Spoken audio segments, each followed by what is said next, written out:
Welcome to this week's Schreiber Council meeting. A delegation from Food Cycle Science presented the results from its 2025 Food Cycler pilot program. Council also discussed a proposal for a community veterinary wellness clinic. Attendance for the Good Roads Conference 2026 was also confirmed. Now here's this week's agenda.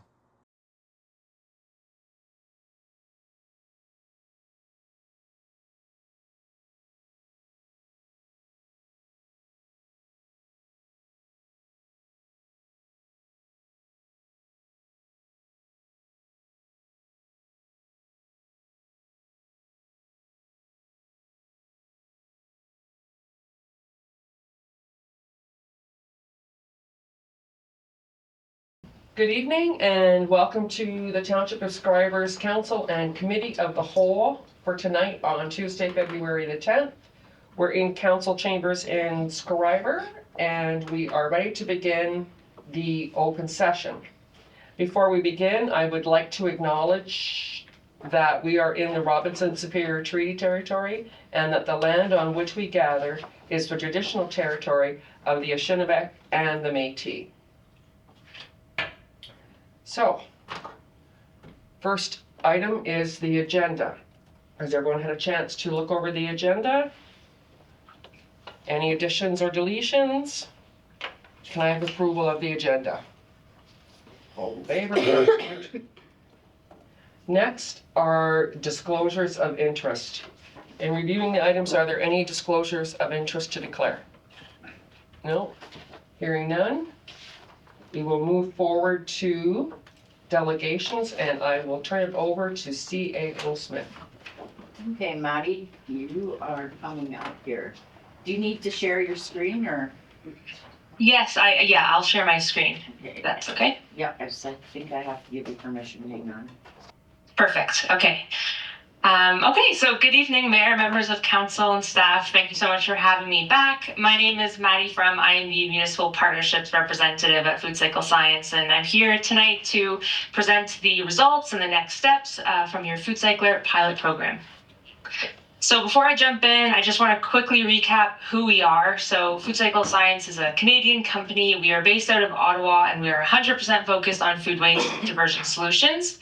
We have an entire team specifically dedicated to the management, implementation, and success of our Food Cycler programs.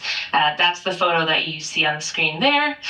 So beyond that, everything we build is designed in-house by our engineering team right in Ottawa. And we have full-time scientists as well as third-party partners like universities who are constantly doing research and ensuring that our data and our soil amendments that's coming out of the food cycler is backed by solid science. So all that to say, we are experts at what we do. Our programs are highly developed. We've done this now for over 200 times, and we know what it takes to make these initiatives work long term. We're really grateful to Schreiber for being part of that growth, and we're really excited to share everything we've learned from your pilot to help tailor a program that scales the impact you've already made and ensure that you get the absolute biggest investment from your investment that's already been I can't say invested one more time, but invested by the town. So just to give you a quick recap, Schreiber has approved a food cycler pilot for 50 households to test the viability of the impact of the food cycler as a way to manage household food waste in your community. The municipality subsidized $100 per participating household. So with 50 participants, the net cost was $5,000 plus taxes and shipping. And so the way the program worked was that the residents would purchase the food cycler at the subsidized cost. They tracked their usage for a period of 12 weeks and then completed a final survey at the end. And I'm back now to share that valuable data and feedback from the program. So as part of the final survey, we asked participants where their food waste went prior to using the food cycler. The majority of participants, so 74%, indicated that their food waste was going to the garbage year-round. An additional 16% said that they composted during warmer months, but threw their food waste into the garbage the rest of the year. So in effect, a total of 90% of participants are putting their food waste in the garbage for all or most of the year, which is quite significant. A smaller portion, so about 5%, said that they were backyard composting their food waste year round.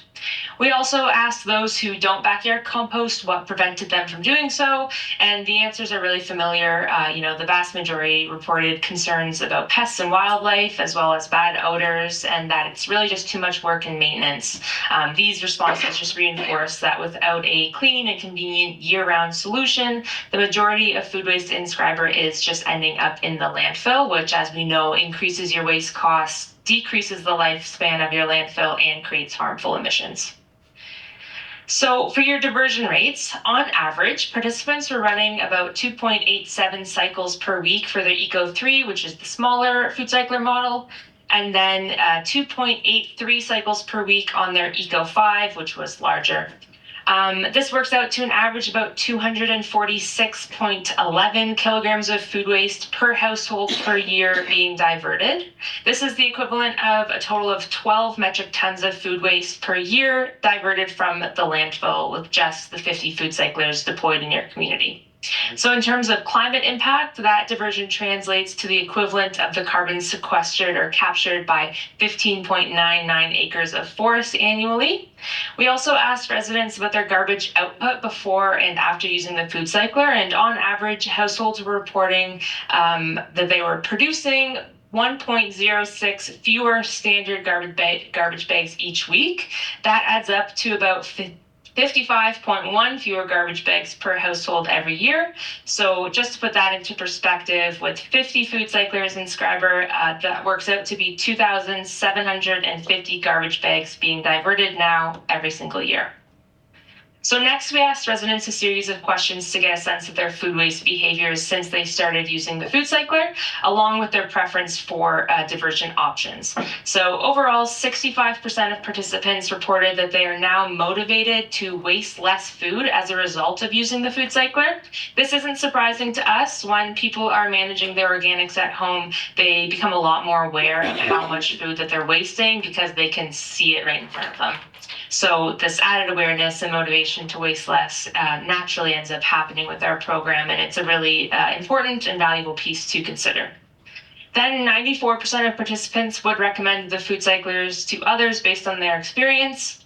72% said that they would prefer that their organic waste be managed through a municipal food cycler program using cost recovery through municipal taxes instead of traditional options like a green bin or backyard composting. This number really is significant because it shows that most of the people who have had the opportunity to use a food cycler firsthand not only experience all the benefits on a personal level, but they also recognize that it's a solution that has scalable community-wide potential. And then the last one here really highlights the success of the program. 100% of participants said that they plan to continue using their food cycler moving forward as a way to manage their household waste. So you're going to continue to see the diversion benefits that I just noted above. So as part of the final survey, we also asked participants for their written feedback about the program. They had a lot of great things to say. We received only positive comments from them. They're all on the screen here. I really encourage you to take some time to read them if you haven't already. But just to summarize everything, participants were really satisfied with the food cycler. One person said that they were initially a little skeptical, which I think we see a lot in our programs, but they are really pleased with the results. And a couple of people also specifically took the time to thank the township for all of the work that you have put into this program. And so overall, the program was really highly valued by your residents and participants. So with the diversion rates that we saw earlier, the improved food waste management behaviors, and these really positive outcomes, it just confirms exactly what we set out to measure in the pilot program. The food cycler is validated as a feasible, impactful, and welcomed organic solution for the township of Schreiber. So our goal is now to look forward and see what the future of this program could be in your community. So with the diversion rates that we saw earlier, the food waste management behaviors and that positive feedback, it really just confirms, we've done what we wanted to do. And so we're now recommending a model where the municipality implements the food cyclers at using a cost recovery model for households. And that would remove the cost barrier entirely, ensuring residents that every resident can participate, whether or not they could afford to purchase one themselves at the beginning. So by the pilot program was a really great way to test the viability of the solution, but we know just not everybody can afford the upfront costs of the program. And so moving to this type of model shifts the way it's done, and it's now similar to a traditional waste service and contract. Residents aren't paying for them out of pocket. It's through their municipal taxes. So with this approach, you're going to be able to maximize your landfill diversion, reduce greenhouse gas emissions, and create some consistent and equitable service for all of your residents. So for next phase, we would be recommending a 150 food cycler units. And so including the pilot participants, that would translate to about 38% of your population now using food cyclers to divert their waste. And so to bring the program community-wide, we would then add food cyclers in a multi-year approach, and I'm going to highlight what that looks like in a few slides.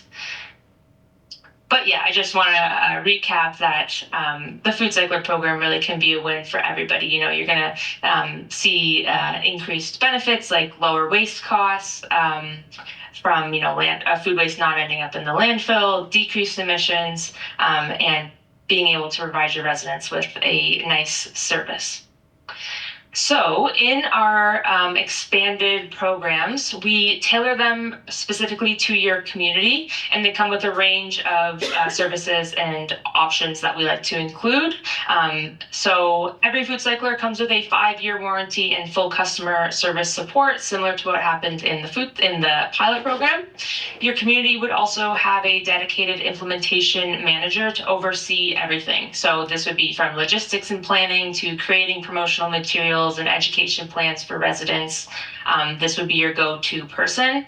Additionally, in our other full community programs, we continue to place a strong emphasis on data collection and reporting. So we're able to track results and feedback, which again, we would use just to tailor that program and make sure that everybody's getting what they need out of it to ensure that we have high participation and therefore high amounts of food waste diversion taking place.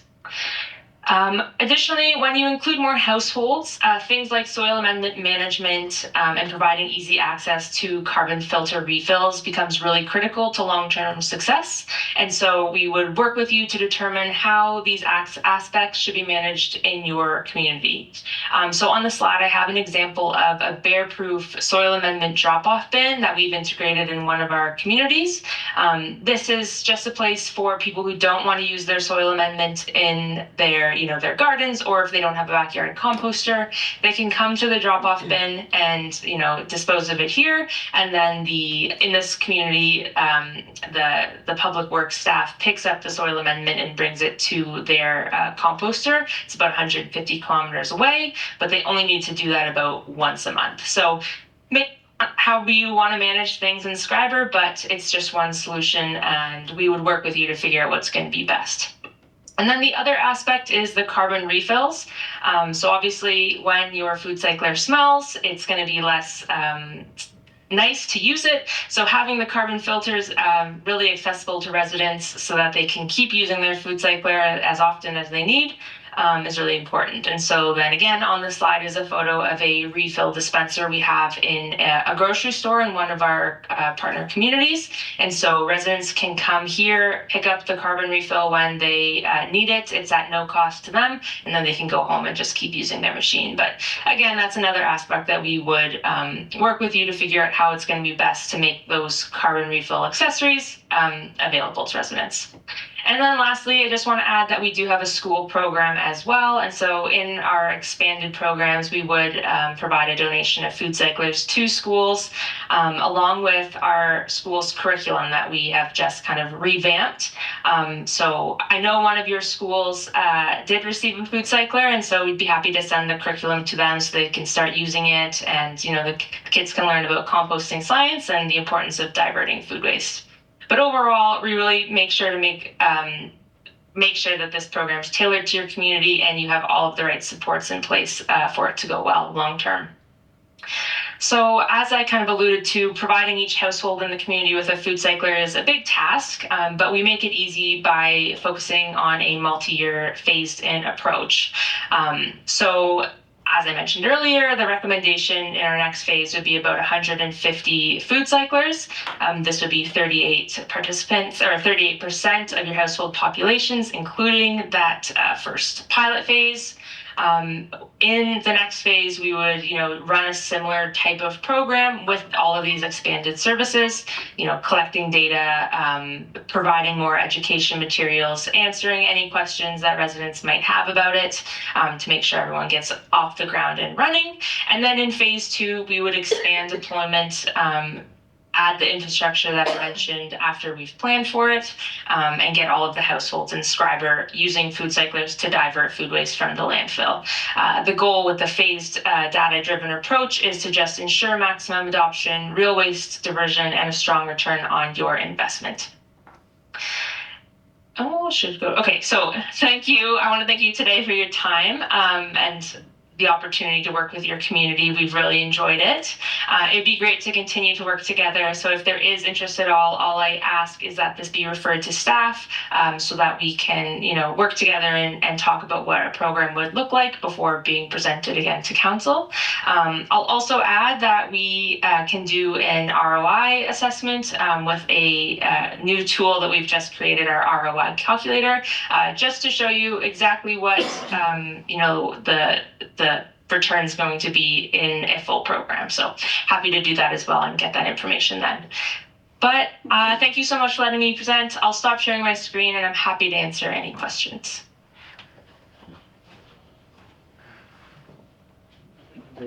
No.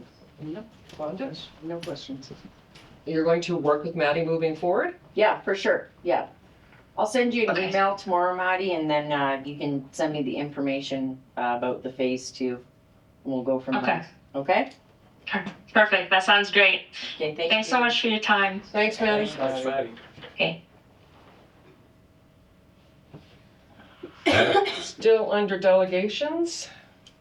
Okay, that's it. You're up. So we gotta find you. Oh. Well, let's live with this. Okay. I will do my best with this. So I have been tasked with redeveloping our Township of Schreiber website. So the purpose of this presentation is I just want to acknowledge that there have been concerns and some questions about the timeline of the website project and why may it not be completed as soon as expected. Those questions are fair and this presentation exists to answer them clearly and transparently. What I need to explain tonight is that this project has not been a traditional website rebuild. It has involved uncovering, correcting, and rebuilding years of accumulated issues related to public information, accessibility, governance, digital infrastructure, and communication systems. So my goal is to ensure council, staff, and the public understands what this work has required, why it could not be rushed responsibly, and how it directly supports residents, staff, council, funding eligibility, investment attraction, and long-term trust in the township. So, excuse me. We're gonna go on the reality of what we started with. When I began working with the existing township website, it became very clear very quickly that the problem was not simply that the site looked outdated. The larger issue was that a significant amount of the information available to the public was incorrect, outdated, incomplete, or inaccessible. There were broken links, missing pages, outdated contact information, references to processes that no longer existed, and conflicting information across different sections of the website. In practical terms, this meant residents, businesses, and visitors were often unable to complete tasks, understand processes, or trust the information they were seeing.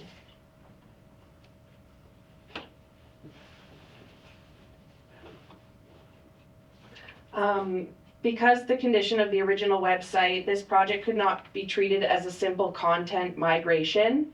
Copying information from the old site into new design would have meant copying errors, outdated processes, and misinformation to a new platform. That would have created more confusion and significantly more risk for the township. Every section needed to be reviewed, verified, and in many cases rebuilt from scratch to ensure accuracy, clarity, and accountability before being made public again.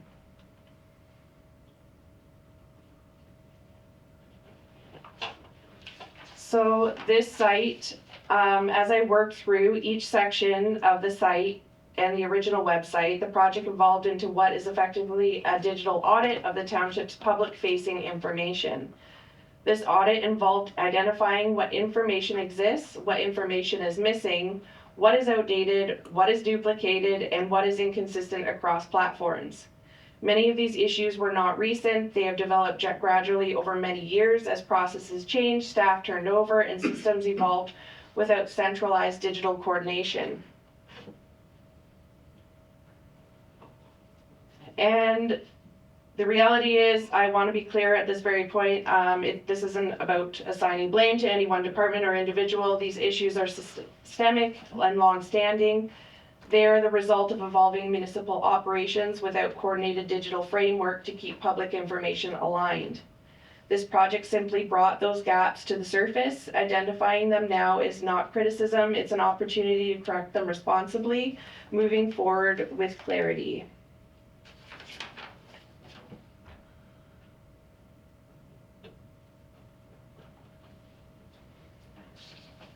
So with forms, documents, and civic web challenges, one of the most significant issues uncovered during this audit involves forms, permits, registrations, rentals, and contracts. There are multiple versions of many documents available online. Some are outdated but still publicly accessible, including attachments within civic web.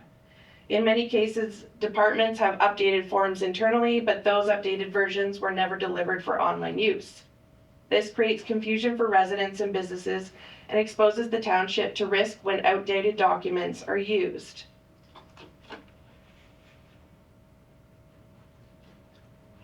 Civic Web is essential, but it is not a public-facing tool. Civic Web is critical for governance and record keeping. It serves that function well. However, Civic Web is not designed for everyday public navigation or understanding. Residents are often presented with long lists of documents and attachments without explanation or context, and there's no clear indication of which document is current or applicable. The role of the municipal website is not to replace the civic web, but to translate it, to provide plain language explanations and direct residents intentionally to the correct information.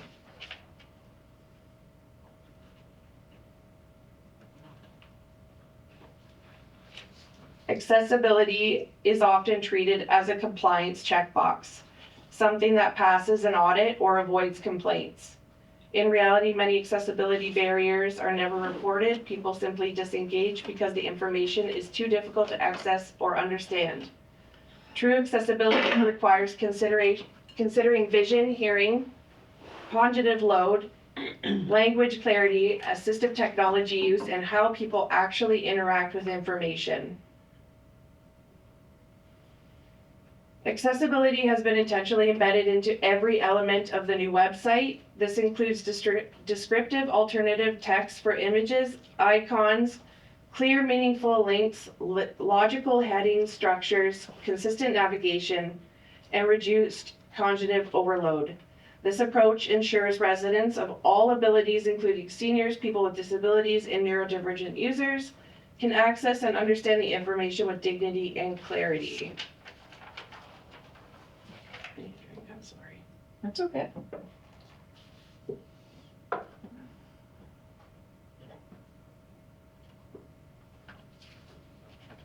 This project required extensive research, reading, verification, and documentation.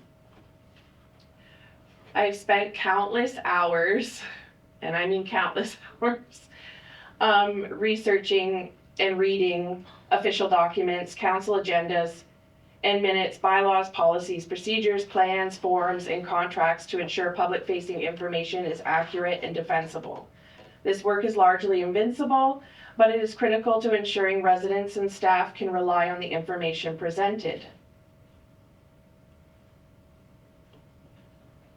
In addition to internal documentation, I researched and verified content against provincial and federal legislation, regulations, accessibility standards, funding requirements, and recognized municipal best practices. Municipal public information must align not only with local decisions, but with the higher level regulatory expectations, particularly when it comes to accessibility, transparency, procurement, public notice, and funding eligibility.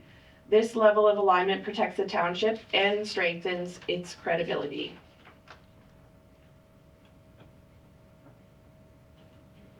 Accuracy is not just the quality issue, it's a protection issue. Accurate information protects residents from following incorrect processes, protects staff from unnecessary rework and repeated clarification, and protects council from reputational and governance risk.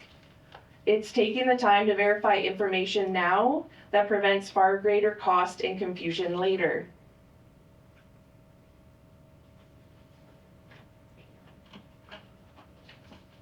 We are seeing a growing frustration and misinformation around government at all levels. Much of this frustration stems from residents not understanding how their municipality works for them or where to find accurate information.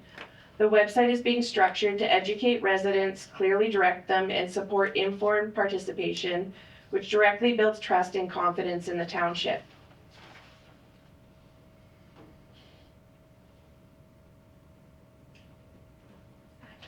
So SEO, which is search engine optimization, is often misunderstood. It's not just for marketing or advertising, it is digital accessibility. Residents, businesses, funders, investors, and tourists do not start on the municipal homepage. They actually start on Google. If information cannot be found easily, people assume it does not exist or that the township is disorganized. Provincial and federal funding bodies research municipalities online before approving funding. They assess organizational capacity, transparency, and readiness to manage public funds. A clear, searchable professional website reduces perceived risks and strengthens funding applications.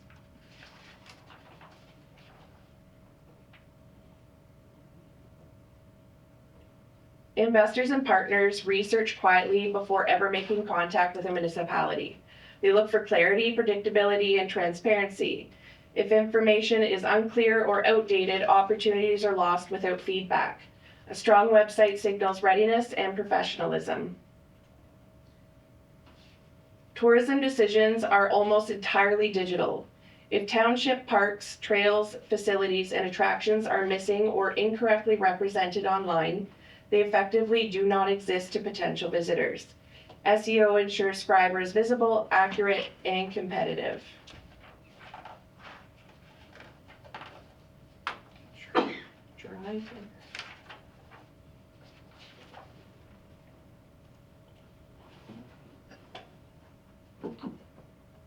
So significant work has been done within Google Cloud, Google Business, and Google Maps to correct missing and inaccurate township assets.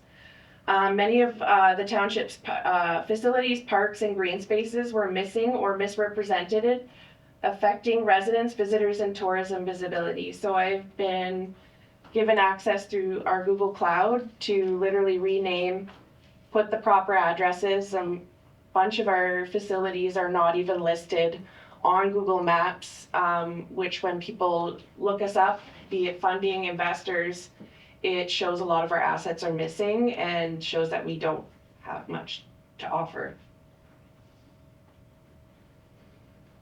The previous website had little to no meaningful traffic or usage analysis. Without analytics, decisions were made without understanding how the public views the site. Analytics have now been implemented so improvements can be based on evidence rather than assumptions.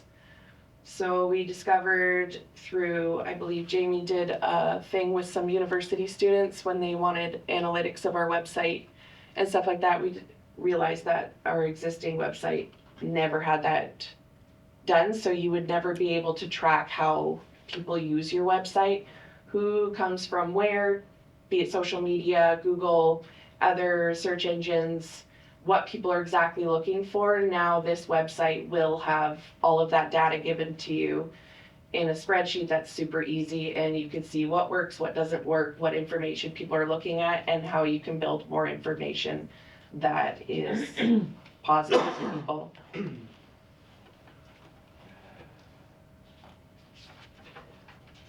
So the township does not currently have a centralized digital photo asset library with documented permissions. I am securing permission and proper credit for images taken by others and using licensed stock photography responsibly as a temporary solution until we work together to get proper photos of the township's assets and permission from people who have taken beautiful photos of our township and to use them without having any legal risks. I am and have been crafting a user manual, which is created to guide staff on where and how to post content properly. However, the larger issue is inconsistent internal communication. Information such as job postings, events, notices, and announcements is often shared publicly through social media without the website being included.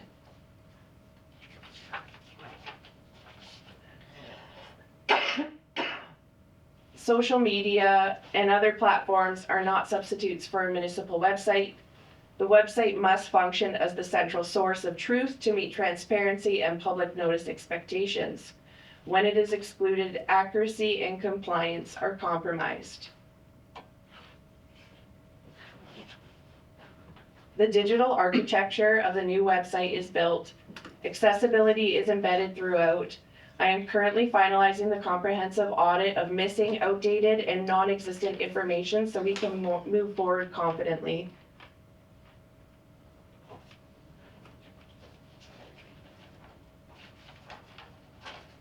I am requesting a series of structured review meetings with individual staff or teams, administration, and council.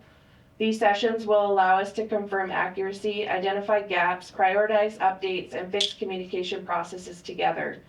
This ensures alignment and shared ownership moving forward. This work has uncovered long-standing issues that is a good thing. It gives us the opportunity to correct them properly, strengthen how we communicate, and move forward with clarity and confidence. This is not delay, it's a responsible due diligence that positions the township for long-term success. So the difference between myself and what I do is you would typically get a web developer to come and take information from your existing website that is updated properly, has current information, and it's just a copy and paste. That was not really possible at all with our existing website, which we all have known for a long time. So that's what I've done, is created literally a brand new architecture of digital assets through the township, what information should be presented to the public, to residents, visitors, and potential investors, and federal and provincial funding. So I know you guys in previous time have seen the front page. We are working on things that have a search engine that actually works and brings you and is tagged into specific pages, and every page, every description will now have a title that will show up in the search. There's also, I just gotta widen this isn't showing up properly on this screen. Municipal office, these are quick links that are the most commonly visited. Residents who would commonly look for certain things, and business investment, which is under economic development. The biggest thing on our old website was public notices, which is meant to be important updates, emergency, water, any type of operations or disruptions should always be put in public notices, not in general posts. These are archived and delivered through a spreadsheet that could show you what you've done. So if someone regulatory asked you, where was this posted? It all comes to your email, whoever you choose, it'd probably be you. Gives council meetings, emergencies, water advisories, community news and updates. This is where posts, like, so random event pop up. We're gonna add the veterinarian. I noticed you guys did the veterinarian survey. That can go there. You know, initiatives, things that Jamie's working on, or, you know, ask surveys or questions, just general community news and updates. And once I get more of that information from staff, I can add more in there. I took this from the Google Calendar, just to put some upcoming events for our winter carnival. And you just click on these and it brings you to an events page with full description, event location, and all that. So I worked on creating a structure for people visiting Schreiber, which is a little bit more visually appealing, but still accessible and follows regulation. Each card is clickable for someone who wants to plan their visit to Schreiber, wants to find all the accommodations, where to eat, which supports businesses, things to do, events and festivals, local businesses, maps and visitor info. So someone who wanted to come and look at accommodations, what's available, where to stay. It has every business listed directly to their site. We don't manage any of their information. That becomes really loaded for staff to do. It is up to the businesses to establish their own information. So when you click on some of these, it will take you directly to their business description and their website.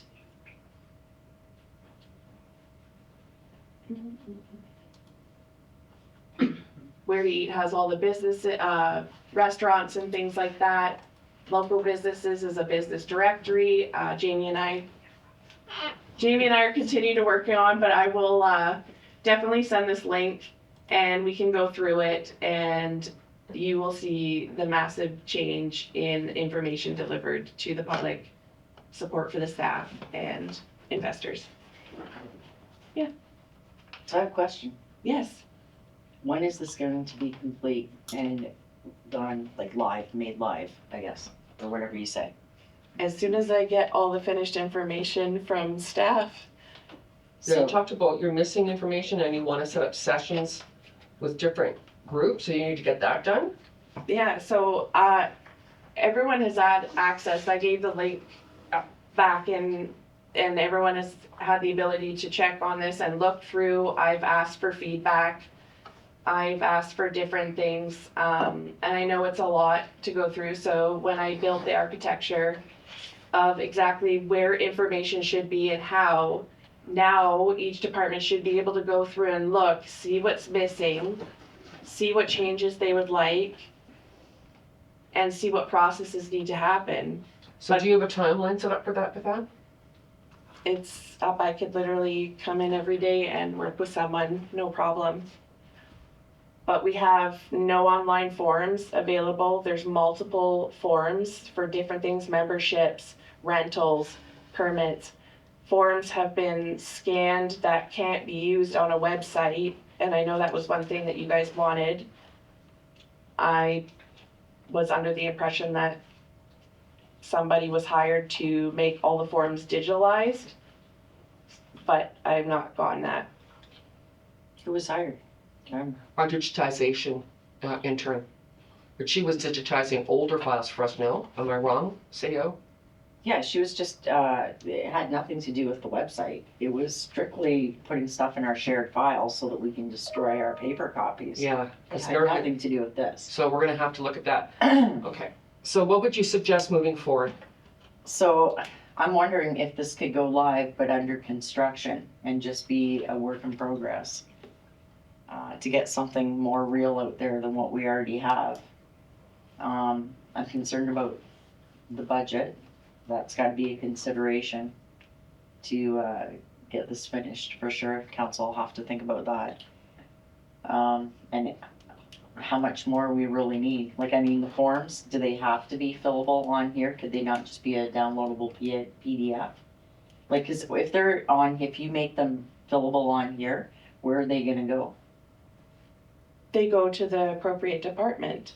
So say if you had recreation, or you had water turn off, or if you had a gym membership would go to recreation, water would go to accounts receivable, things like that. I know you guys wanted to set up possible payment online for utilities and taxes. So, well, it seems like a great idea to put a page that's under construction.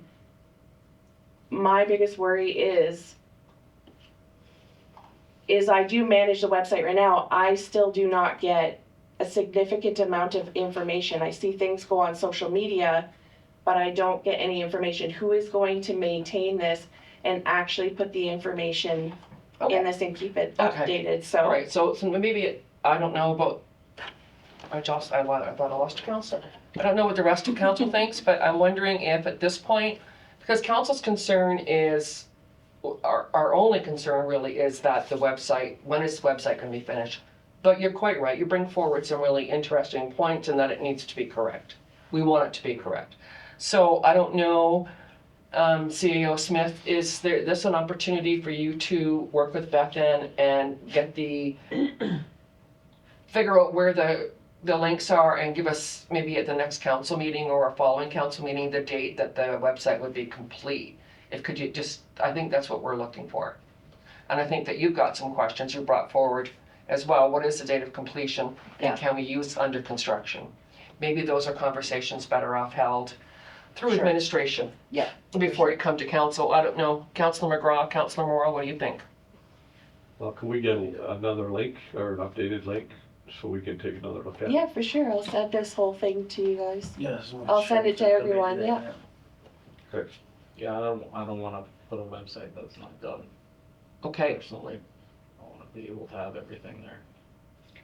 Well, yeah, I know it's frustrating, Yeah. but like I said, it's not like that. I'm not a typical person that you hire to just copy and paste and make it look pretty. Like, there was no information, there was no updated documents or anything like that. I literally had to go through and kind of map out and create an architecture of how people are going to access information, which department it goes to, because there's literally empty pages, broken links, and okay. and Yeah, I yes, can guarantee under construction is a month, not a year no, from now. but this is type the of thing though, But I but like think for right now, Yeah. yeah, but for right now though, the thing is by not sending you updated posts, there's no point. Who's seeing it? It's not live. So staff has not been directed to give you things to post on the website because who's seeing it? Right? It's almost like by the time this goes live, those events are past. So I will say I have not directed any staff Okay, to send any updates for the website. but I do manage the current website, and that still needs to have everything posted. Yeah, but it wouldn't come like, so I know some of the events, we have definitely included you and Breland. Breland will do Facebook and you do the website, right? mm-hmm, But this one, it would have nothing to do with it at this point. okay, Yeah, so, but maybe tomorrow we can meet if you're in town. I personally am less concerned about posting that throwback's coming. I'm more concerned about like, can I get on there and fill out a hall rental agreement? I think that's way more important than Yeah. posting what's on Facebook already. But there also has to, we can talk about it, but there has to be a link to the Civic Web on there. Oh, there is multiple. yeah, There has to be. This website follows all regulation, municipal act, everything. Problem is a lot of accessibility issues come with Civic Web, and a lot of people cannot interpret it, cannot find the right No, documents. no. A lot of And clicks it's Yeah. It's how we post it. too. yeah, it's how it's all saved on there, That's yeah. right. But I even think then, even if you guys had it organized, it still is not a public facing. It should be. It- It's meant to be your archive. It's meant for more municipality. It's not meant for people to truly understand it. You should have information ready for generic things like building permits, zoning and land use bylaw, Right, and all that stuff, you should have that document linked from Civic Web. So instead of sending people to Civic Web to look and look and look and not understand that page, we should be providing them with that information. And that's what I did. And I think once you guys do go through this website, you will see what has been done. I Okay, think the most important thing is for somebody that's not 100% computer savvy or any resident in town should be able to get on the website and figure things out. That's It's right. gotta be user friendly. Yeah. And not frustrating and just close it down because you can't get anywhere. right. yeah, So, CEO Smith, are you good with us recommending that you meet with Beth Ann, come up with some type of timeline? Yeah. On when this website will be completed and maybe address some of the issues that she's bringing forward that she needs, but then address some of your issues as well? Yeah. And then come back and report to council? Yeah. Can you do that for us? for sure. That's awesome. One Thanks, good Beth. thing I heard you say tonight is your search engine. If you're looking for something and your search engine works really well, that's helpful Oh, very to a helpful, lot you're of right. people. It was really hard on the other website searching for something, and Yeah, it just says I Oh, yeah, can't it's find fair, it. yeah. It's just That's not fair. there. And that's normally typically how I would do it, or a lot of people, seniors, they would do that. Yes. They can't find it, I'll search for it. Mm-hmm. Yeah. Yeah. Okay, right. Cool. Well, thank you, Beth Ann, for your presentation. I appreciate that. Yeah, thanks, man. Are there any more questions from council for Beth Ann before we let her go? No. No? I will send that email with this slide, the whole website, and we will be in touch. Okay. Perfect. Thank I you so will much, let guys. our CAO meet with you and set that up. Okay. Thank you. Thanks. Thanks Very very much. much. Have a good day, guys. Yes. GL. What, GL? Yeah, Thank with you. GL. Have safe tonight. Okay. All right, moving forward. Do we have anything for question period? No, nothing. Nothing for question period. Okay, we're moving on to the next part of the agenda, which are the minutes of the previous meeting. So attached to our agenda, the minutes of council and committee of the whole meeting that was held on January 27th, 2026. If council has had a chance to review the minutes, are there any errors or omissions? Good. Okay, so then, under resolution 35-26. Moved by Councillor McGrath, seconded by Councillor Morrow, that the minutes of the council and committee of the whole meeting that was held on January 27th, 2026 be accepted as circulated. Any discussion? Did we have responses to our two delegations? Are we responding to the two delegations, CEO? So, oh boy. formally or informally? Yeah, so, Kim, I'm sorry, Asmussen? Osmond. Osmussen, sorry. I do know that Public Works did take a look. I believe you may have had a conversation with him. I'm Okay. pretty sure that's okay now. We might clean up the snow. Yeah, Am I that's right, okay. Director Ivy, that the town went over and cleaned up some snow on Manitoba? We had done that prior to Yeah, his yeah, delegation, yeah. yes. And also, the other fellow, regarding the lookout The lookout, on, yeah. on the new highway. So there had been previous conversations that were documented and presented to him after the meeting Okay. to say that the MTO will not budge. Okay. Yeah. Yeah, Good. as long as they got some Yeah. sort of. Okay. Perfect. Yeah. Okay, Thanks. are we all in favor of passing these minutes? Okay. Carried.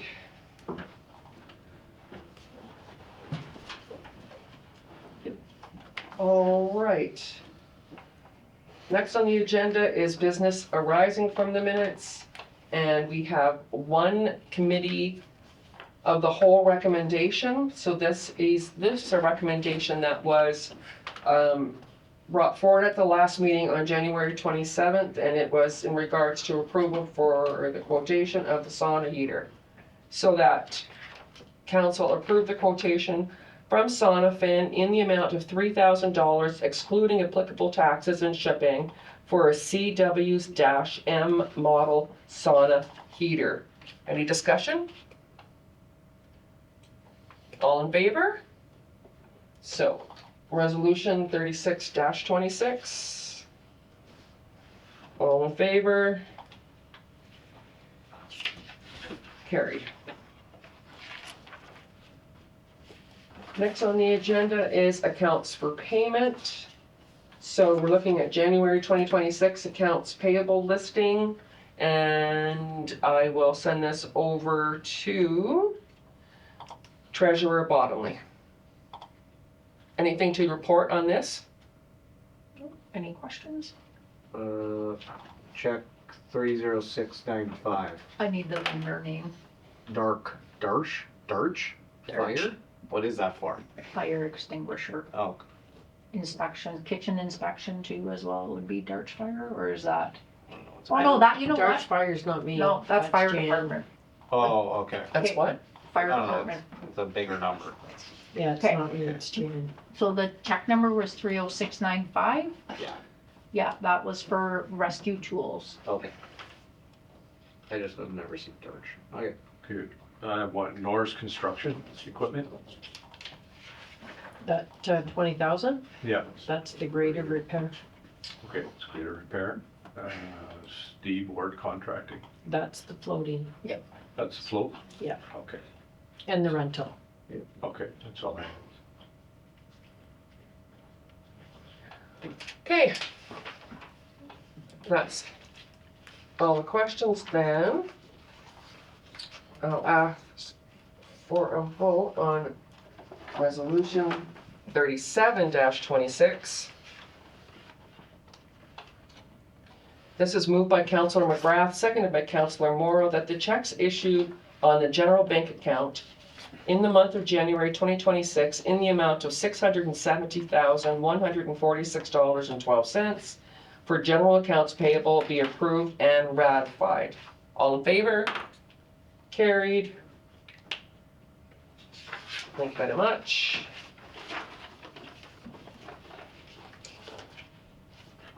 And that secondarily to that, resolution 38-26. Moved by Councillor Morrow, seconded by Councillor McGrath, that the bank debits issued on the general bank account in the month of January 2026 in the amount of $100,293.99 for payroll be approved and ratified. All in favor? Carried. Thank you very much. So accounts payable, we are moving on to unfinished business. We have none. And then on to other business. We have none.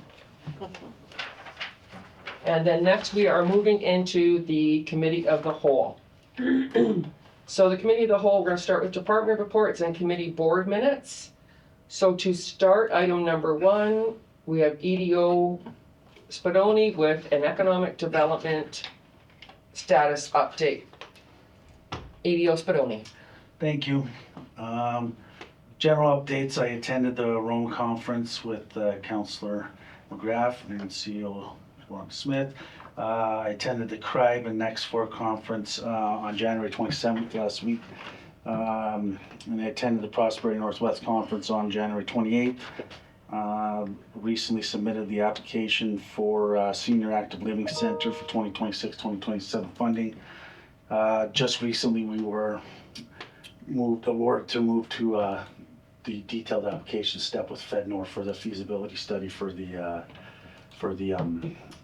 fiber connection and that. So I met with Terry from Turnkey and Mitchell, and we're starting to work on that part together as of Friday. Perfect, and that's just to apply for funding for that study? Just for the feasibility study, yeah. So, Economic Development Committee, we've had our last meeting on January 12th. Minutes are attached. We have a lot on the go actually. We are working with, collaborating with the Chamber of Commerce to put on some events throughout 2026. We'll continue to work on the 5-year strategic plan implementation plan. And our economic, I've given updates, and our next meeting is this coming Monday, February 16th at 6 p.m. Our Discovery Center last meeting was on the 22nd. Minutes are attached to the agenda. Committee members are working on using the cutting room floor footage to put together a USB stick that can be sold at the Discovery Center. It was the most highly requested item from visitors this summer. So Kim, myself, Ken, Ray, and Ted Jordan are working on that. We're also gonna be using that footage to put together a promotional video for Schreiber. Beautiful. That we can use on our website and our Facebook and that. That's awesome. Yeah. New Schreiber design project is in the process, just starting. Candace accepted taking the lead on that, and we're just working on getting together. And the Discovery Center is receiving funding for a new exhibit called the Fire Rock exhibit, also called the Uper Light, Solar Light. You know, we keep bouncing around. We're gonna call it the Fire Rock exhibit, and that'll be on display this year in 2026. And yeah, next meeting is this Thursday, February 12th at 6:30 p.m. Both groups were very active when we have a lot of projects on the go, so it's lots of good stuff going. Council have any questions? No, Thanks, Jamie. Thank you. I talked to Jamie this afternoon, so we have a discussion on what's Yeah. going on, so. Is there anything you want to bring to the table, Dan? No, not. You're good? Okay, second item under department reports is the Economic Development Officer report. And this is a report on Community Veterinary Wellness Clinic. You can go again, please, EDO Spadoni. Okay, would you like me to read through all this or just kind of explain? No. Okay. So, The council, you can be sure council has read through it. Yeah, I'm sure that we all have questions.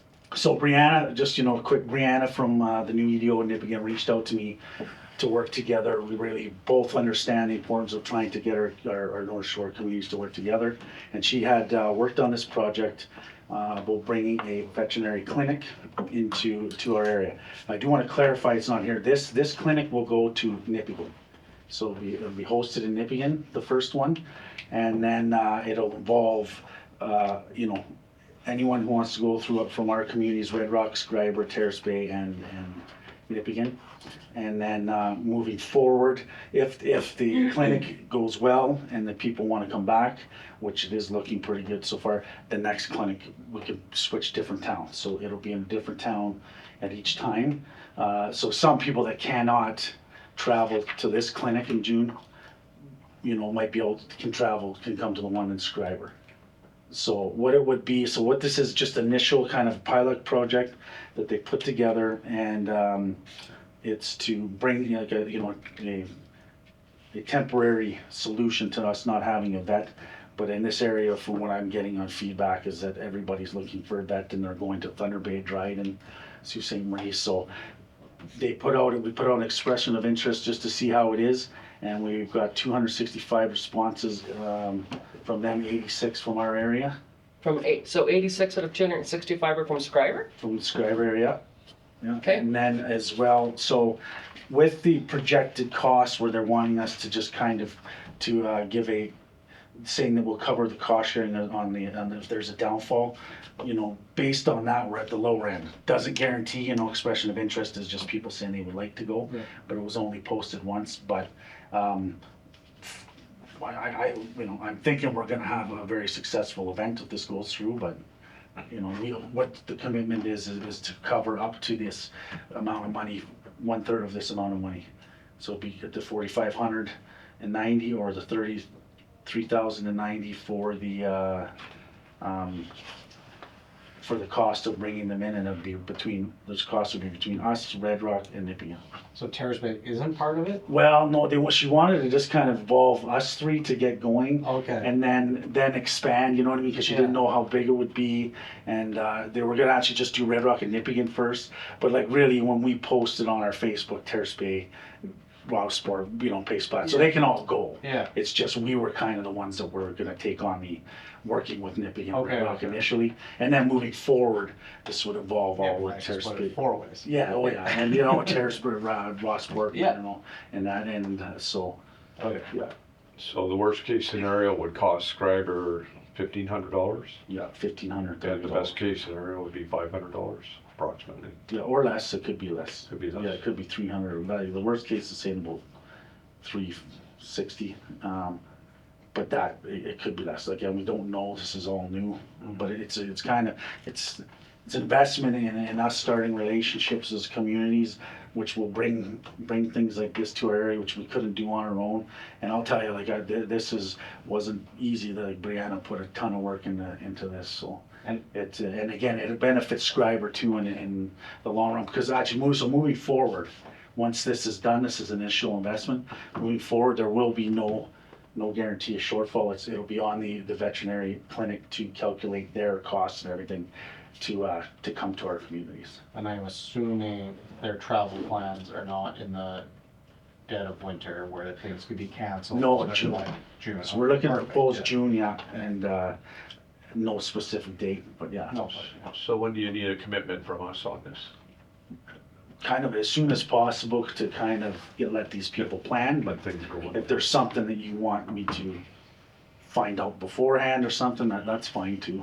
We can, she's, 86. So, oh, sorry. Sorry, I think if you got 86 Schreiber, that's a good number.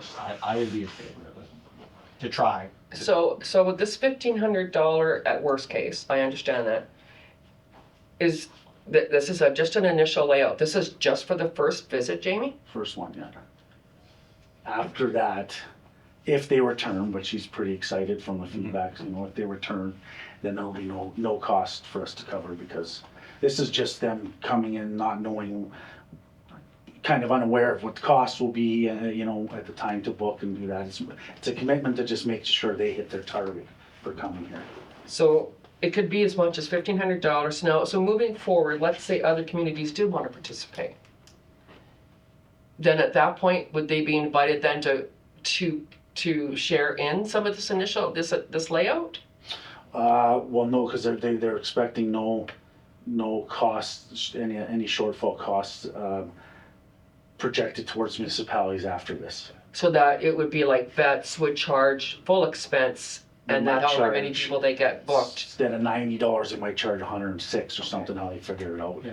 And that's, so yeah. So you'd be looking for a recommendation from us for about $1,500 for, which is a third for the first clinic.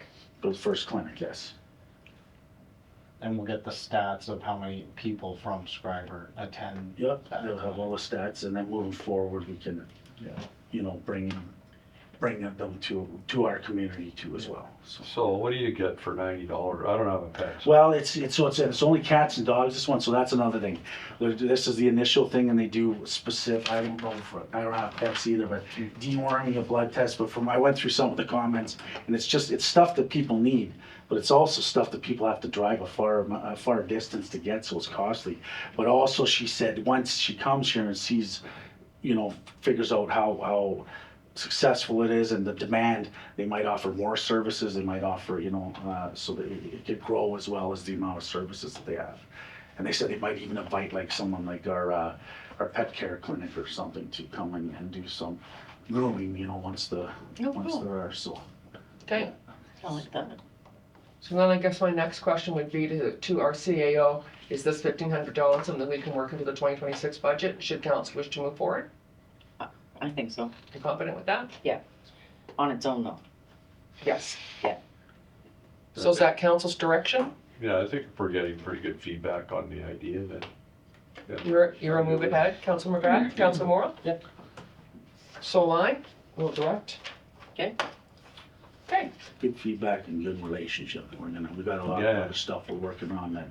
Just to tell you a quick story, like even in Rome, I talked to a data guy, and they were there for rural. So you think, he's like, well, I don't know, 1,000 people. Tom. I says, well, what if I get 5 communities together, at 1,000 plus people? He said, then I'll fly up and talk to you. He's like, data, so it can benefit all of us, for the services that we need in the area. okay, So thank you very much. thank you very Thanks, much. Jamie. Thanks, Jamie. And the next two items, item 3 and item 4, I want to just hang on to you for a minute. Sure. Item number 3 is Community Economic Development Committee meeting minutes from January 12th. Are there any questions or any comments either councilors want to make? Councilor McGrath? I missed that meeting, so, I like Jamie said, they're a very aggressive committee. And they got lots on the go, and the meetings I attended, I know that there's stuff stored away, and lots of ideas how to bring them out and present them, so.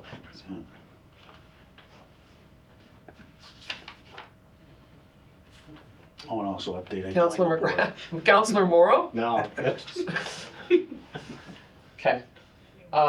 Jamie, I would just make just a couple of, on your minutes. Sure. You've got Councillor Dan McGrath I think Dan was attending. talking about you Oh. yesterday. Are you talking about 4 down? Number 3, are you talking about economic development? Oh, no, Dan, you were at the economic development, right? Yeah, we You were talking were there? about Discovery Center. Okay, Center. Oh, okay. Okay. Yeah. And just so regrets, you might want to put Councillor Borshow. I mean, most people know me by my first name, but that's okay. No. It's minor stuff. I got no questions about the minutes myself. Oh, yeah, okay, Everybody pretty much knows. okay, good. And then, sorry, Dan, I'll say next, Discovery Center Committee meeting minutes from January 22nd. Comments or questions Yeah, for, I wasn't there. for EDO Spadoni? We talked, so.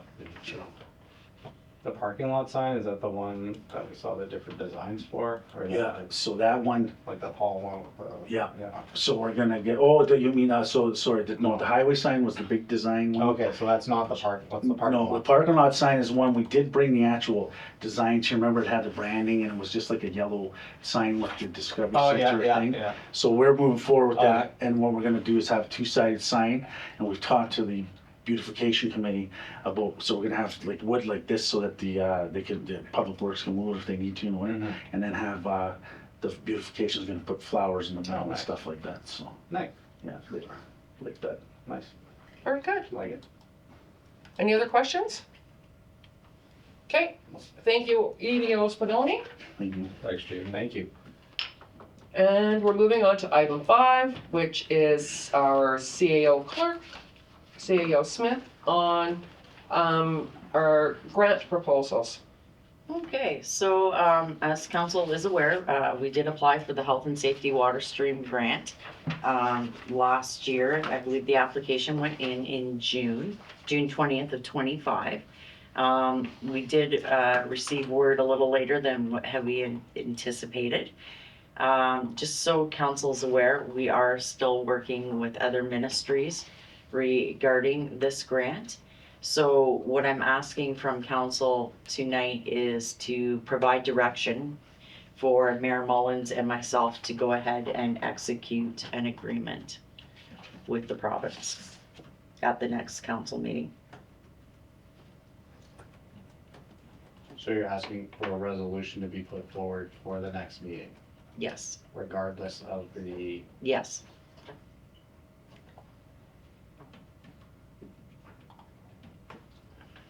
yeah, I'm not- It is a 3-year project, so you realistically have 3 years to come up with.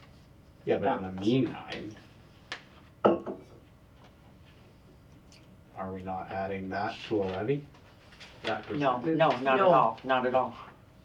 This is a worst case scenario, Yeah, no, I understand that. okay? But, I mean, honestly, I think Councillor McGrath, Jamie and myself are very confident that that's not even gonna come into play. But at the same time, as staff, we have to be responsible and inform council. This is the worst case scenario that could happen with this project. This is Because because you you want to, sorry, go ahead. This is a really bad scenario. Yeah, But we have to be truthful, right? No, I understand, but Yeah, we appreciate and I'm being truthful too. It's a very bad well, scenario. we're on a timeline, right? Yeah, we are on a timeline. And that's why you want to bring it forward. This is correct. So, what we have to do is, we have to send in the IPR this week. And then what'll happen is a contract will be sent back, which will have to go to the next council meeting on the 24th, because we must return it on the 26th of this month. Okay. What's the likelihood you would have something in writing? Before then, no. No. No. The federal house is sitting. No.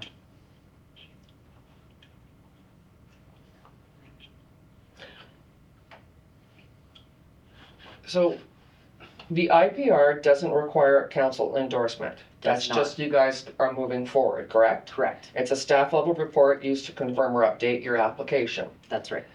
But once we send this IPR, which you're thinking will go out when? Next week? No, this week. It has This to be week? this week. Then we can move forward with preparing the TPA. which is the actual agreement. Which will come and has to be returned by the 26th. Right. Okay. There's no guarantee of federal funding for the shortfall today. No. Okay. And if we don't sign this, It's done. it's done. It's done. There is no extension. There is no extension? There is no extension. And the chances of having any kind of funding like that in the future would be Yeah. jeopardized. No, I'm. You might, yeah, you're gonna definitely have, okay, so I'm gonna. I don't think you're dead in the water. No, I'll tell you what, I will start without confirmation of federal funding for the shortfall. I would not be willing to put forward a resolution to sign a TPA. That's just one councillor's opinion. So, Yeah, I get that it's like a 3-year timeline Yeah. but I'm not gonna be sitting here and I can't, in good conscience, put that on a group of people to figure out, find $8 million or raise taxes by an astronomical amount. I'm gonna be honest. I'm not doing it. I get it. No. I'll vote no. So you do understand that the plant fails, because what we've done to it is just a Band-Aid. I get it. When it Completely fails, I we're not gonna completely get money understand. again. completely understand. With no federal funding, if we were, worst case scenario, if we weren't able to get federal funding, with the numbers that have been provided, we'd be looking at a substantial tax increase to the residents and businesses of the Township of Schreiber that I personally am not willing You to. have a new sewer plant with no one to use it, because no one can afford to live here. It's a big ask. And I guess moving forward, it worries me about finding money for any other capital projects that we have to fund, because we're gonna be really, I would be hesitant to even raise taxes even more to fund those other projects. So I would hate to think we're gonna sign this and have a possibility, even if it's small, that I can't do capital projects for the next 30 years because we hog-tied ourselves with a 20% tax increase. I just don't. That's just one girl's opinion. Can we get any new information in the next couple of weeks Or, for federal funding, do you think? you won't, no. I don't think we'll get any kind of an update from, No, they're sitting right now, so Jamie and I have been in touch with Sylvius, who is Honorable Patty Hydew's assistant. Okay. So because they're sitting, he needs to set up the meeting with Minister Robertson. So we do have a contact, but again, because they're sitting, it's difficult for them to make the time right now to hold a Zoom meeting with us. And when you do conferences, of course, the federal ministers are not present, Right. so. Can you, this is gonna sound like an odd question, can you sign a TPA with a legal caveat that if we are unsuccessful in receiving federal funding, we cannot move forward? No, not at all. You can't we can't add a caveat to that agreement. You cannot, because with the application and signing it, essentially with the application, we already agreed to the 27%. We agreed that would be our agreed. responsibility. That's right, With the understanding that we'd be finding something else to pay for that. right. Not, at no point, I don't think that any of us think, yeah, we can handle that much money. Yeah. It's just not something that I can make happen overnight. No, I get that. No, and this is no reflection No, on the work I'm that not management has asking done. that, yeah. No, There's just no way. they've done a lot of work. and there's no way we can get any kind of an extension. No, we've asked. We've asked.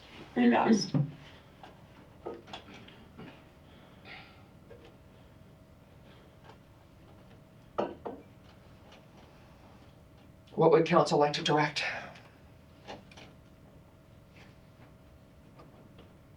Well, Our CAO if needs there's some no type of hope of a direction. miracle, then I don't know.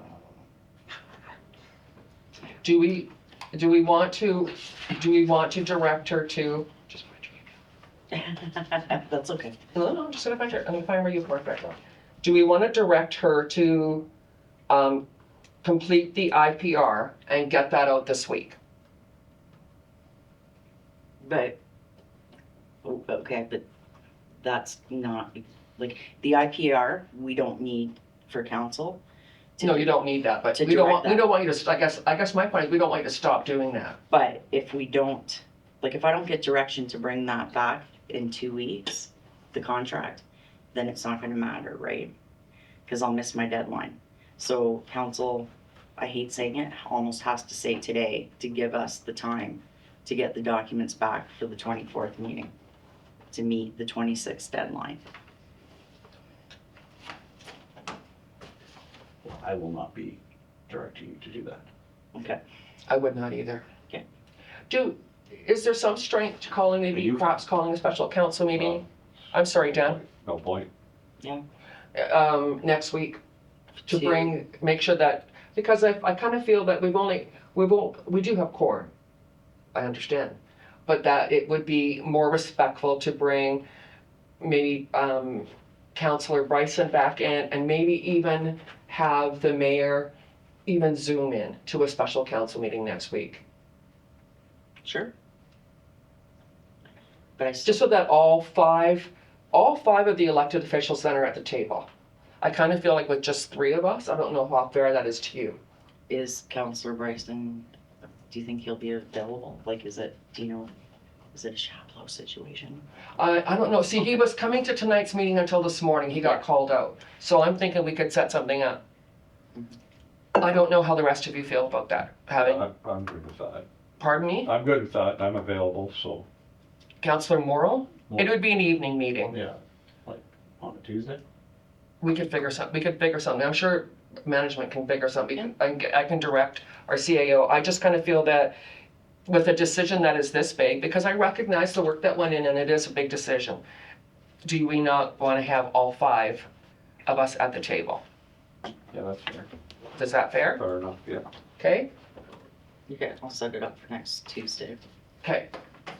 That'll be our What's direction. better for you, Councillor Morrow, 6 or 7 or? On a Tuesday? Oh, yeah, like 6:30 is fine. 6:30? Yeah. Okay. That'll give you a chance and you will have all 5 of us at the table. Okay. Okay? Yep. In the meantime, I'll speak to the mayor, just see I don't, he can at least attend through Zoom. Because I understand his health is not the greatest. Okay. Thank you for that. Item number 6, our treasury report, the 2026 tax ratio sensitivity analysis. I would direct us to Treasurer Bottomley. So the recommendation before council is that council direct staff to prepare, I'm just gonna read it because it's not making sense going out. Well, no, if we could just make it English. That the 2026 tax ratio bylaw be drafted using 2025 adopted ratios and that no tax rate discounts be applied to commercial or industrial subclasses. So in English you can tear this all down, this actually means what? We're adopting the same ratios in 26 that we did in 25. Okay. That we probably had for the last several years. Several years, okay. Are there any questions from any of the councilors? No. Okay, so we will accept your recommendation and direct her to move forward with that? Yeah. Okay. That's our yes? Okay, thank you. Okay. Next up, Director of Operations, status report, that's Director Ivy. Okay, there's not a lot in this report, but a highlight is we actually are one step ahead of the game for Public Works. It has now become law that all commercial vehicles be equipped with GPS dash cameras. So we have been proactive and did that in 2023, which also offered us an insurance discount when we did that. But now at this point, we have no further expense because we're already set up for success. So that's a good news story. And I've attached the Carnival brochure for you to have a look at. And Kathy has approached a couple sponsors, and she now has some money to cover her mailing and stuff like that. So I've also attached a very basic budget for you to see. Right. I appreciate that. It was very good. Any questions on any of that? These are being dropped into everyone's post office box. If you're like me and you don't, it yesterday. if you're like me and you don't have flyers, we can actually get copies of this here at the town office. Yeah. And is it also available online, Ken? We're having trouble with that, Okay, getting the page turner, okay, but we're working on it. okay. So if it's not in your post office box, you can find it at the front counter at the town office. Are any questions from councillor? They, how far did they go? I know that, I got one in Rossport, but, She did Rossport, Terrace Bay, and Schreiber, okay. and Pace Plat. Did she find a Pictionary bucket? Yeah, Yeah, she found like the bucket with all the yeah, stuff in it? yeah, I have the Okay. tote and, Okay. yeah, That's all. okay. So far it looks like this is all moving very well ahead. Yeah, we're ready to go. Any luck finding a second FOS person? We are doing interviews tomorrow. Perfect, perfect, We have 4 candidates that I will be interviewing. Sweet. nice. Okay. Next on the agenda then is Director of Operations report, significant weather event. So I will again direct us to Director Ivy. So significant weather events have always been part of the regulation 239, the Ontario regulation 239/02, and that's the minimum standards, minimum maintenance standards that we're all bound to when we're maintaining winter roads and summer roads too, for that matter.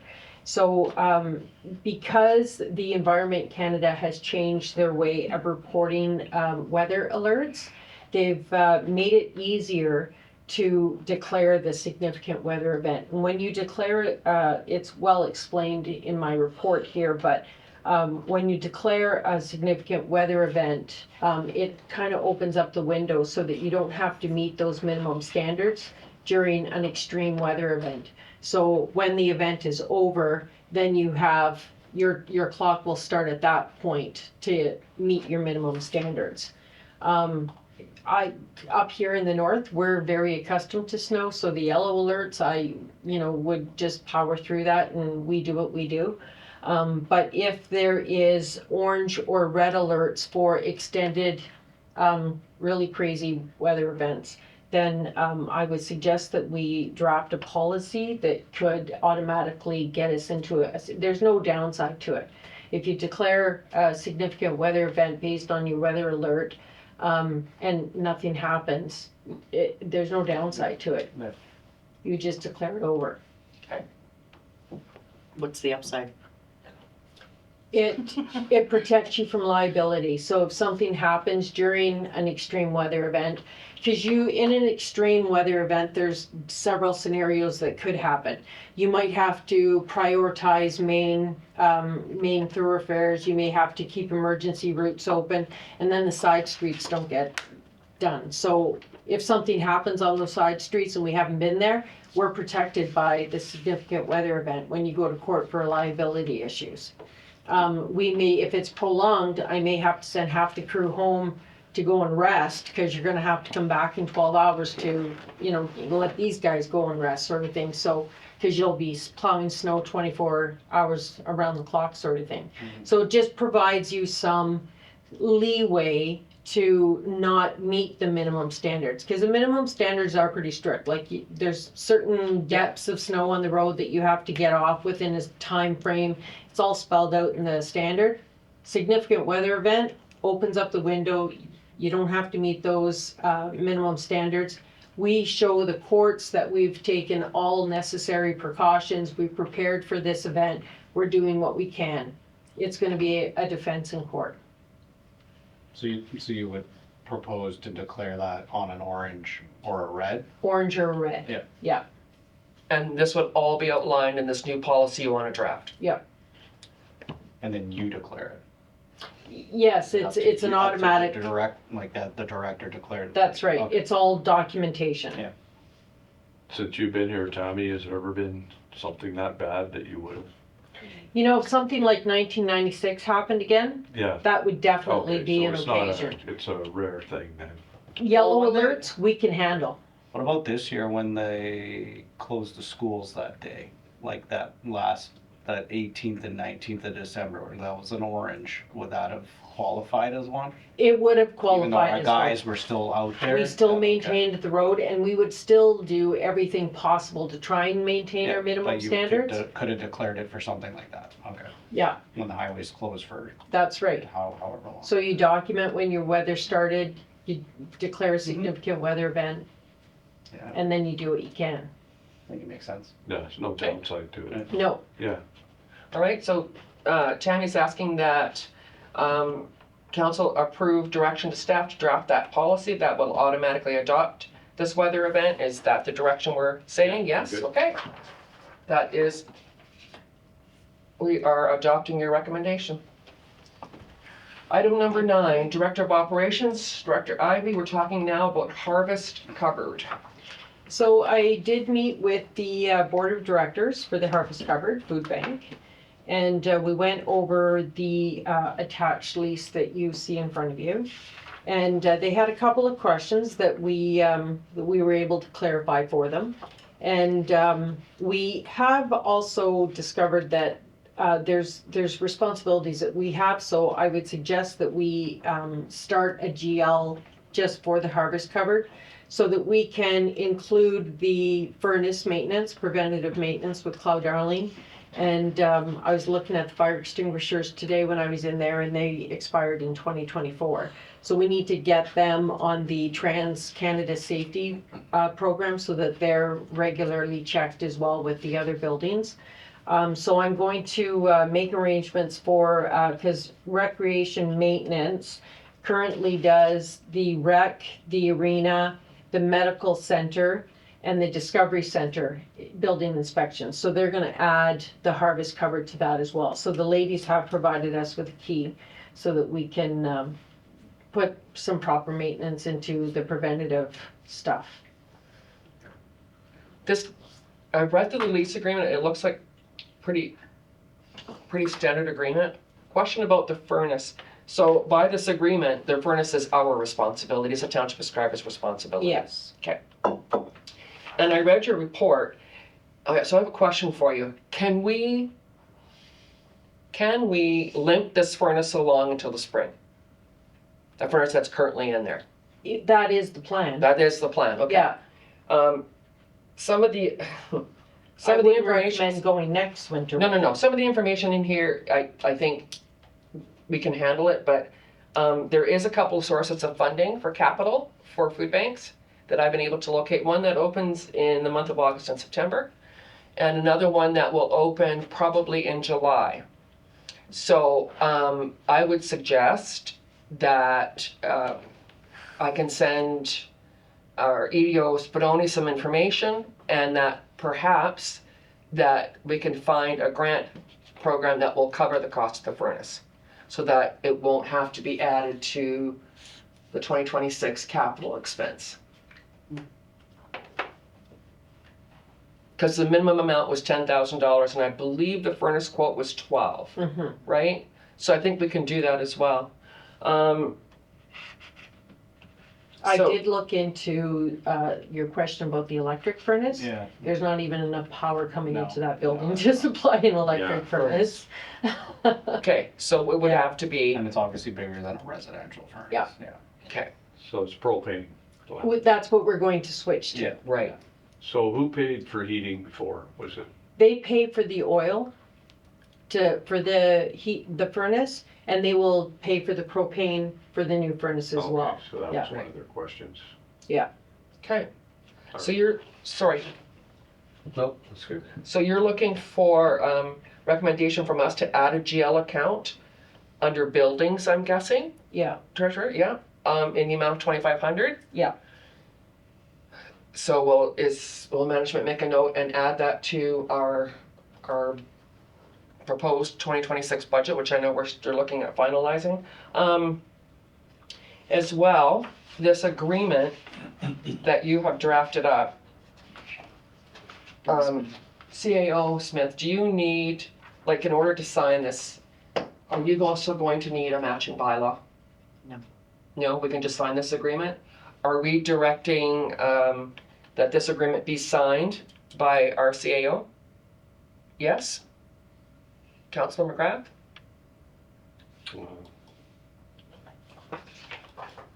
I'm just looking at the final page, Okay, and it says that it will be signed by the CAO clerk. Yeah, we're directing her to take that on. I'm okay with it. Any other questions or concerns regarding the harvest cover? Okay. Next on the agenda, item number 10 is Occupational Health and Safety Committee mini minutes. Are there any questions for Director Ivy regarding the minutes that are attached to our agenda?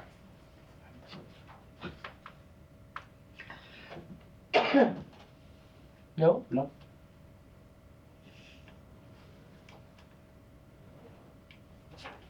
Okay. And last item for the Committee of the Whole under Committee and Board Minutes.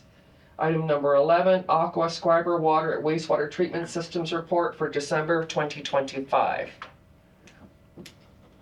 Have you had a chance to review the report, and do you have any questions for our Director Ivy regarding this report? I was just, I have one question on the, there's one alarm that keeps coming up. The TV tell, what's it? See if I can find it here.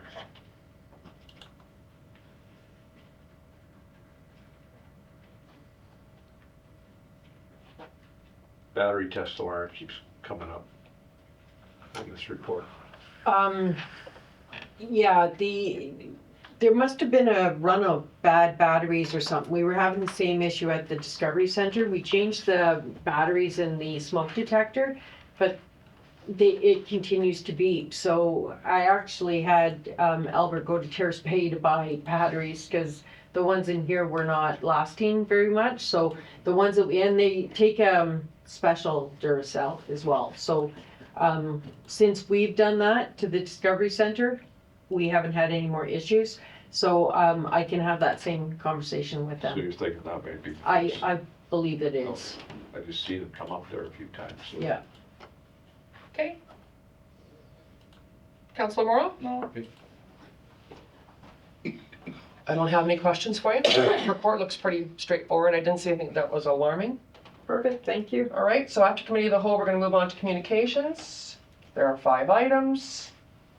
Is there anything that any of the councillors would like to speak about out of these 5 items?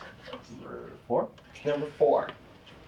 Donna Mikulik, Schreiber Media Center, request for donation and last chance draw. I believe in the past, we have either donated like a 6-month gym membership or 3-month, I don't know, something like that, right, Cecile?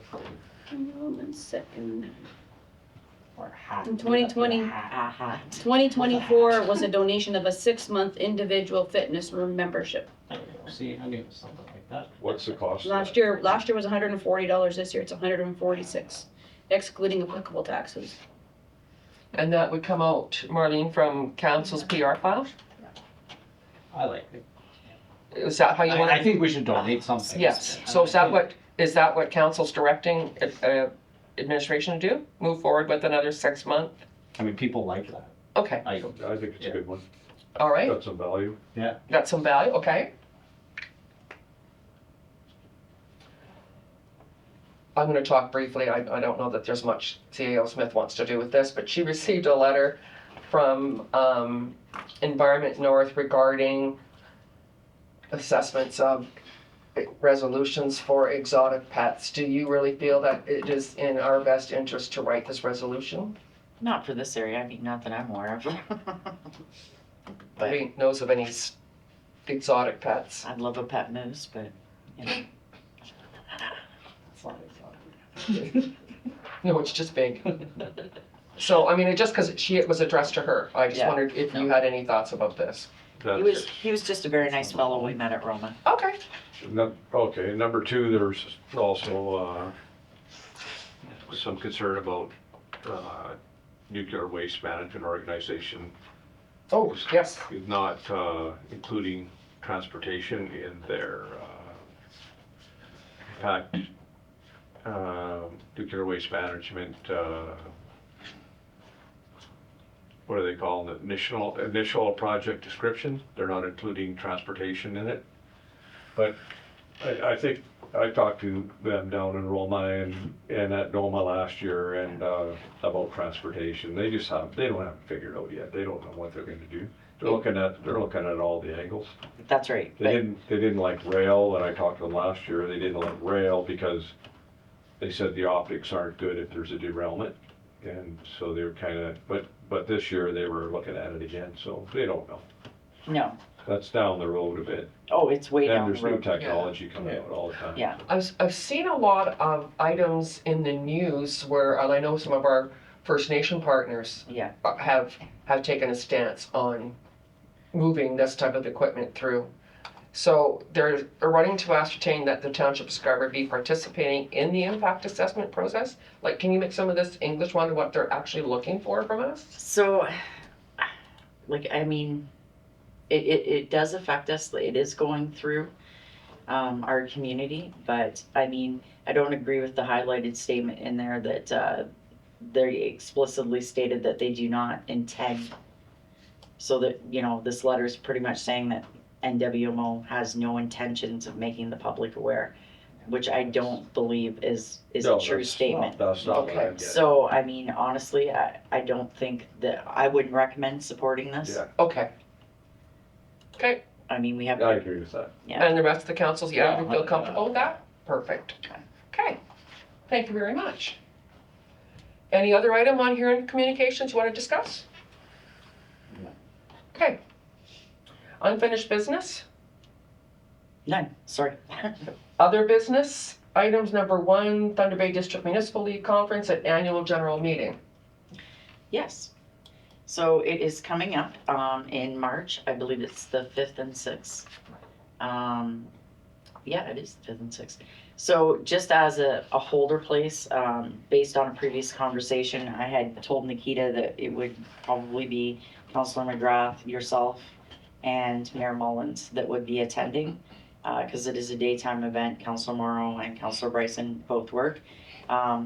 The league is paying for me, so we don't have to worry about my registration, but we do need to get the 3 of you registered. Okay. And I did ask, Mayor Mullins will not be attending the dinner that night. I know you said no. Did you want to attend the dinner that? Well, there's no time on there right now.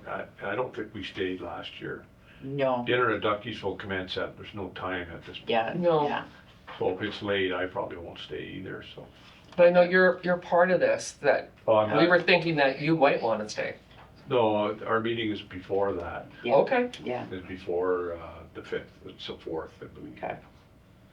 So, And I'm thinking we can probably arrange that we can travel together and cut expenses down. It's really a day trip, it's significant. Yeah, Maybe not yourself, because I'll I think be you've there. got to be there earlier. I'll be there on the 4th, I believe, so. So, okay, and all I'll right. be there on the 4th. Okay, and I think Mayor Mullins and I probably would not be there till the registration on March the 5th at 8 a.m. So the 6th, yeah, we can travel together on the 6th. Yeah, like I'm just thinking, yeah, if we're okay with that. I'll be back home on the 5th. Okay. All right, So we'll so register we'll direct you to register the 3 of you. as we've spoken. Okay. Okay, What about? and yourself. No, I'm covered. Okay, What about sponsorship? So last year we had provided like a door prize instead of a dollar value, like a sponsorship package. They're wait, sorry. hang on here. Let me go back. So the sponsorship packages start at 100 to over 2,000. So last year we had decided to just donate swag. Oh, you're correct, I remember that. Are Yeah. we good with directing them to do the same thing, to put a swag package together. Councillor Morrow, yes. Yes. Councillor McGrath? Yeah, that's fine, I guess. Okay. Oh, and also too, That's okay. they will be having a meeting in Schreiber this year. Perfect. Swag patch for door prize round, have we said? Yeah. Okay. Perfect. So directing up to register the 3 council members and do swag package. Okay. Yep. Perfect. Second on other business is Good Roads Conference 2026. And I will send this back to you, CAO Smith. Okay, so for the OGRA this year, delegations are open. Director Ivy and I will be attending the conference this year. So just my thoughts about delegations, I wanted to approach the Ministry of Transportation regarding the speeds coming down the hill by Walker's Lake into Schreiber, and to see who it is that we need to talk to about maybe erecting one of those your speed is signs along with the no Jake brakes usage. That in should our- be, the brake one should be as soon as it turns 70 at the Hollywood Yeah. Colleen sign. Whew. Yeah, Cause So- that's all you hear all summer. yeah, exactly. So that, I was hoping council would be okay with that, to approach them about that. Would you also speak to them about the highway? I know there's been a lot of items in the news, the Highway 1117 and Yes. safety. Yes. Okay, so you want to talk on that? And they don't. Yeah, for sure. So, there was actually a newspaper article out that in a 10-day span, there was 8 deaths on Highway 1117, which is just terrible. So that's another issue we'd like to bring up about the completion of the twinning of the highways, keeping it divided, not just in sections, but the entire length from coast to coast, right? So, it would make a big difference, I think. Dream. Yeah, but, yeah. What other delegations were you thinking about? So, the Minister of Health, we could definitely talk about, continue our conversation with the Practice Ready program regarding the doctor shortage. We did speak to the Minister of Immigration at Roma regarding that. They suggested that it was a health ministry initiative. Okay. So there would be that component as well, and then whoever or whatever else. The other thing we were thinking of was the Ministry of Tourism and Culture, just to see what types of funding there is available to maybe expand on the Discovery Center, or maybe fresh signage, or Fresh signage is great. the corridor, Even enhancement. coming in, like, Yeah. fresh signage We should, for our Widow Museum Yes. on the way in is something we've talked about for years. we do have a huge. We do. We can't find it. You can't, it's It's in in the the, hydro I haven't building. seen it. It's in the hydro building. Oh, yeah. I wish Tammy was here. She knows where that is. It's humongous. It is humongous. It's so big you can't put That'd it be- on. that'd be- It's not in one big long sign in there. No, it's in Yeah. pieces. Oh, It's oh, what oh, everybody keeps telling me. Yeah, well, you know what? I'll come and get you and we'll go down and I'll show it. We're trying to figure out how to get it on the highway, but, I want it on the mountain. Oh, that's what we said too. yeah, like like somebody mentioned, like the Hollywood sign. right? Yeah. Yeah. Yeah, Schreiber's on Hollywood sign. So Ministry of Tourism, or Ministry of Transportation, Ministry of Health, Ministry of Tourism, or do you have anything else burning a hole in your pocket, I CAO Smith, that you want to discuss? do not, unless it was a federal level. Yeah, then that. Now, we have representation going to Ogra this year? We do. Oh, not council representation. No, we don't, but there is But money. who is going to Ogra this year? That I will be attending along with Director of Operations Tammy Ivy. Perfect. Yeah. And you guys are registered, you're ready to go. Okay. O plus CAO, thank you for that. Okay. We're now, next up is an item that we will discuss, but while we are still in open, I would like to point something out. He's here every meeting, he sits in the back. He records our meetings, he puts them on YouTube, and we never actually stop and say, thank you to the Schreiber Media Center for taking this over and making sure that we stay transparent and that people in our community see what's going on at the council table. So thank you very much. Thank you for acknowledging us. It's appreciated. With that, I will pass the resolution 39-26, which is being moved by Councillor McGrath, seconded by Councillor Morrow, that this meeting now adjourn at 8:47 p.m. All in favor? Carried.